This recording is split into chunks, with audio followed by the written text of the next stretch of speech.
Pou l'avait fait.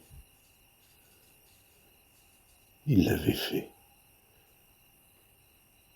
Oui. Il avait osé. Il n'y avait aucun doute. Il avait tout dévoré. Le désir était mort, la joie était morte. Les marécages remontés vers la brume du ciel, on pataugeait, on clabaudait, on s'enlisait. Les habitants du cimetière de Kolokovo me faisaient des signes amicaux. Le printemps foutait le camp en marche arrière comme un joueur de tango ivre. Bérénice, princesse d'Orient, arpentait la rue Bronchette avec des gestes de noyé. Ma maman remontait le cours du temps, revenait vers sa jeunesse, étreignait le corps radieux de son mari. Paris n'était plus qu'un faubourg de Saint-Pétersbourg. Et je m'étais mis à marcher obstinément du mauvais côté de la rue.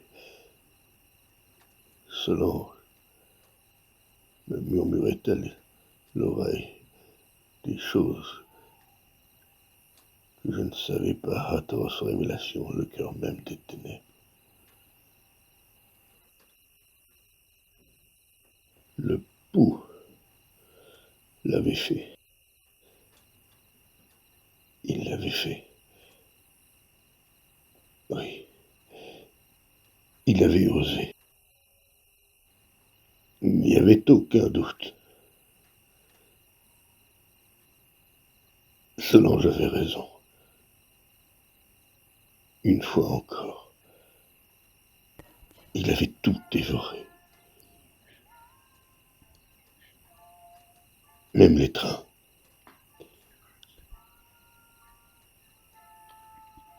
Car il n'y avait plus de temps. Des gens m'expliquaient que c'était à cause de la grève. Mais je n'en croyais rien. Je savais bien, moi, quel était le vrai responsable. Pas le moindre omnibus pour Suresnes, Rueil, Saint-Cloud ou Darovima. C'était à pleurer de rage.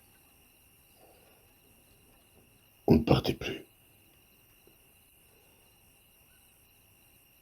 Fallait rester là, bien sagement,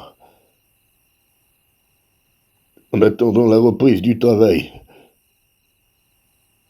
Le hall de la gare Saint-Lazare était tapissé de drapeaux rouges.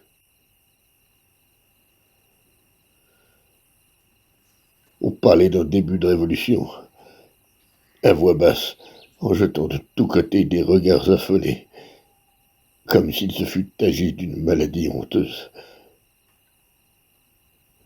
En tout cas, depuis hier soir, il y avait des troubles dans la capitale. Les signes avant-coureurs d'un grand bouleversement. Les baleinières refusaient de reprendre la mer. Les trains restaient au port. Sous le ciel noir gorgé de neige, la vie suspendue, l'attente immobile.